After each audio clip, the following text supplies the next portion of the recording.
నమస్తే, శ్రీమాత్రే నమః, శ్రీ గురుభ్యో నమః.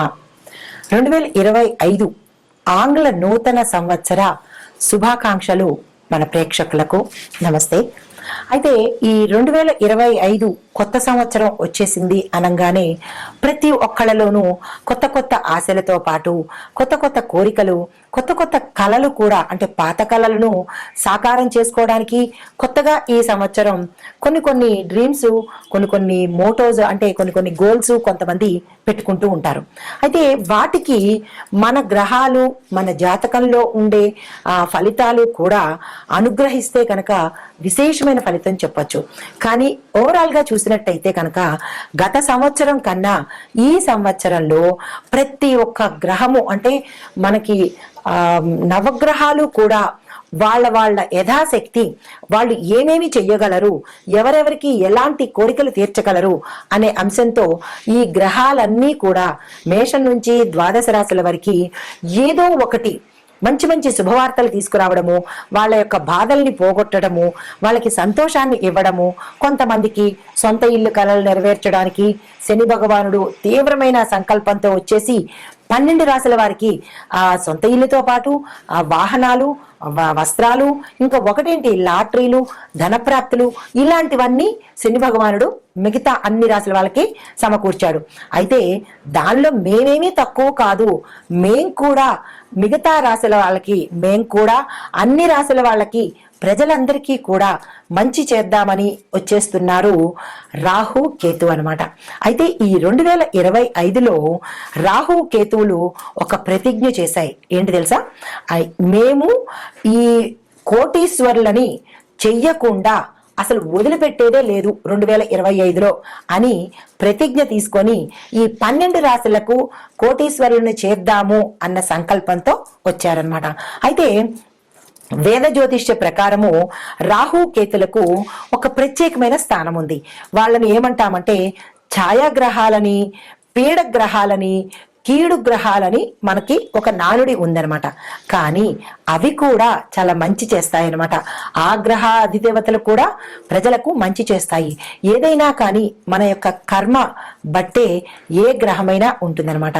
అయితే ఈ నీడ గ్రహాలు లేదంటే కీడు గ్రహాలు అయిన ఈ రాహు కేతువులు ఆనందానికి కూడా ప్రతీకం చెప్పొచ్చు. మనం అనుకుంటాం రాహు కేతువులను తిట్టుకుంటారు, కానీ కేతువు ఆధ్యాత్మికతను ప్రసాదిస్తాడు, రాహువు సంపదను కూడా ప్రసాదిస్తాడనమాట. ఆనందంతో పాటు సంపదను కూడా ఇస్తారు. ఈ వీళ్ళిద్దరూ కలయిక అపూర్వం, అమోఘం అనమాట. అయితే ఈ 2025లో మే 18వ తారీఖు నుంచి రాహువు మీన, కుంభ రాశుల్లోకి వెడుతున్నాడు అనమాట. అయితే ఈ రాహువు మీన, కుంభాల్లోకి వెడుతుంటే కేతువు సింహరాశిలోకి ప్రవేశించాడు.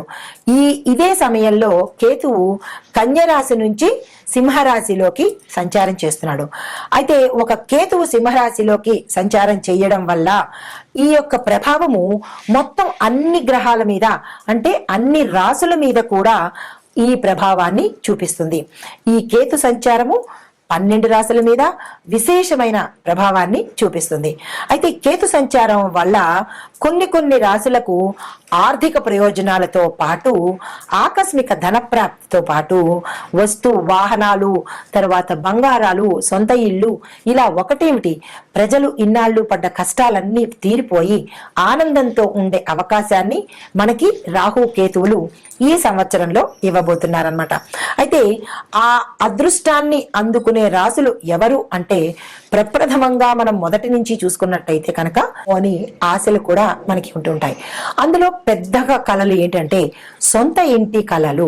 అంటే మనకి సొంత ఇల్లు గతంలో రాకపోయినా ఈ సంవత్సరంలో వస్తుందా, ఏ దేవుడైనా అనుగ్రహించపోతాడా అనే ఆశతో ప్రతి ఒక్కళ్ళం ఉంటామన్నమాట.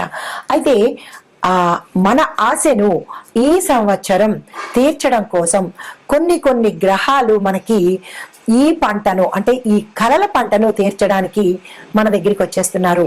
అంటే సొంత ఇల్లు అనేటప్పటికీ చాలా మందికి మధ్య తరగతి వాళ్ళు కానీ అబౌవ్ మిడిల్ క్లాస్ వాళ్ళు కానీ డబ్బులు కూడబెట్టుకుని ఇలాంటి ఇల్లు కావాలి అని అనుకుంటూ 1000 దేవుళ్ళకి మొక్కుకుంటూ గుళ్ళు గోపురాలు తిరుగుతూ వారి యొక్క ఆశలను నెరవేర్చుకోవాలని, సాకారం చేసుకోవాలని చాలా ఆశపడుతూ ఉంటారు.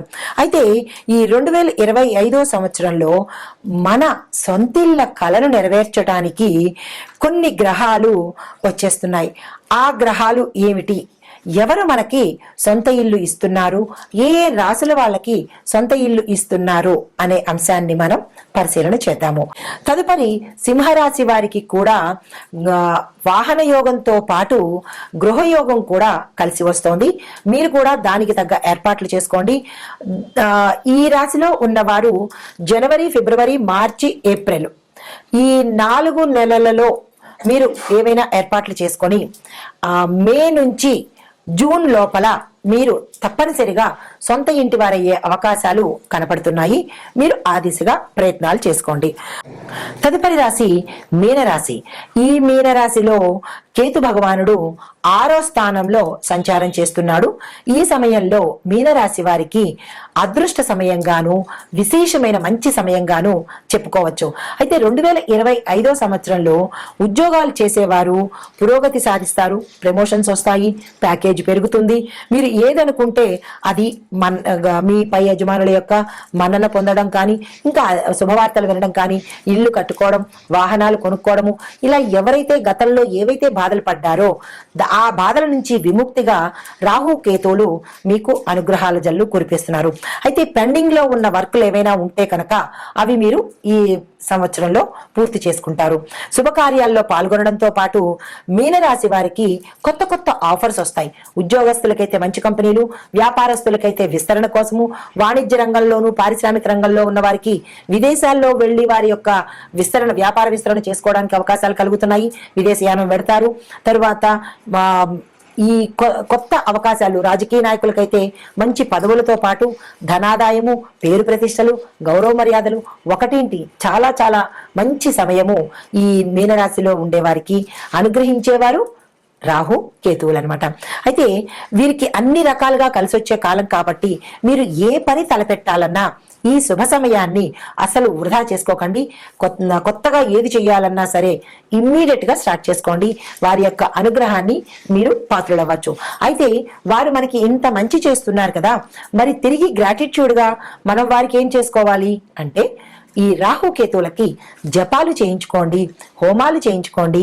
వారి యొక్క దేవాలయాలు సందర్శించి వారికి మరింత దాన ధర్మాలు కనుక చేసినట్టయితే ఇంకా విశేషమైన ఫలితాలు వారు ఇస్తారు.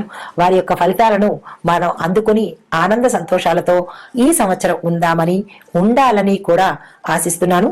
నమస్తే.